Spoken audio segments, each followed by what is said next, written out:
Hello. All right. So today we're going to talk, is fear motivating you to change, right?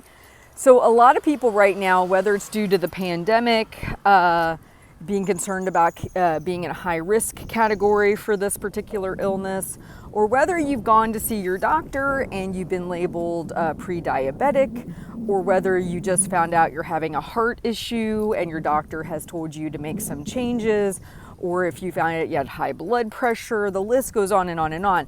What I often hear, and this is a repeat thing over and over again, Heather, I've gotten this really frightening news, okay, aka enter the killer in the slasher film. I'm scared to death of what this could mean. I'm running on fear right now, and I want to make big change so I can be safe, right? That's the thought process. So what I want you to do is I want you to visualize, hopefully you've seen a slasher film before, where, you know, you got your Jason Voorhees out in the woods chasing you with a machete. And what do you always see when that happens? What happens to the person who is scared to death? They're running through the woods and they've got somebody chasing them. They're stumbling, they're falling, they're all over the place, right? They're not making the best decisions, okay?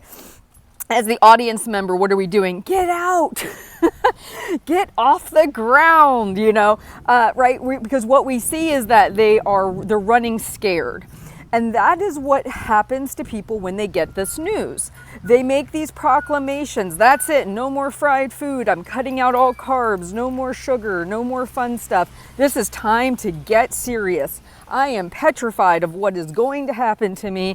I am running scared. But what ultimately always happens to those people in the slasher films that are running scared? Don't they always end up getting the old hatchet? Absolutely. And we don't want you to be that person. But then you've got the person who slows down, thinks it through.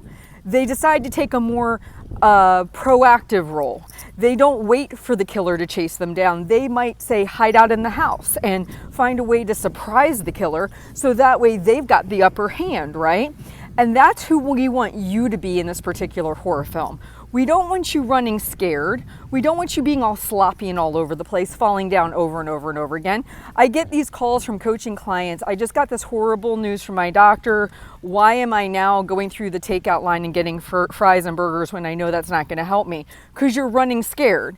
You are just kind of all over the place.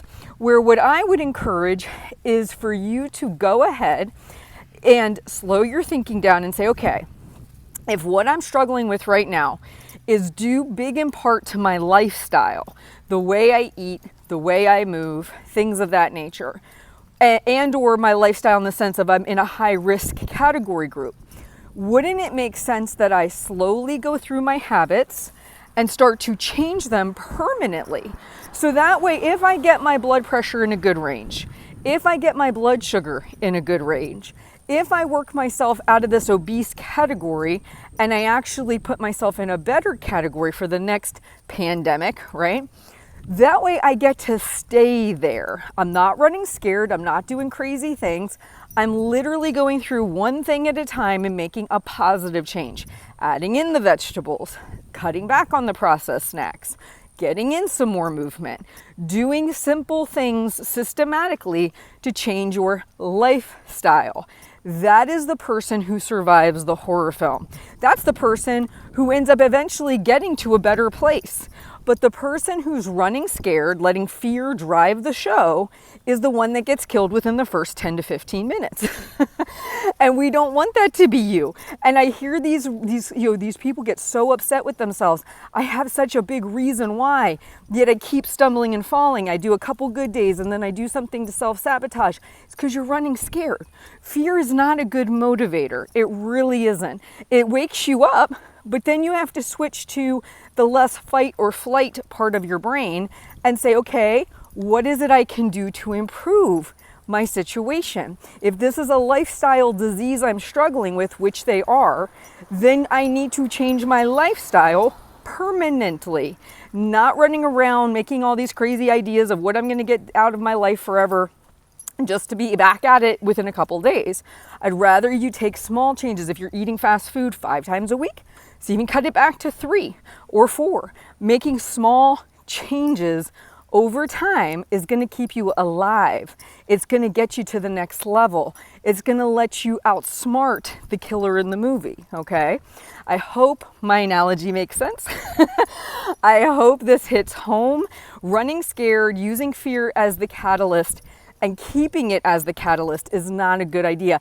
And the episode that's coming out Monday, April the 20th of 2020, it's a coaching call I did. I believe Ashley was her name.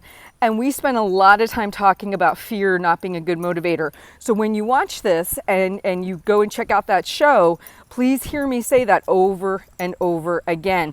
It's okay that you're upset. It's okay that you're scared. It's not okay that we're making rash decisions and changes based on that fear. We have to have a different approach, be more intentional, be less reactive, and more intentional with everything we do. All right, you have a great one. I'll talk to you soon.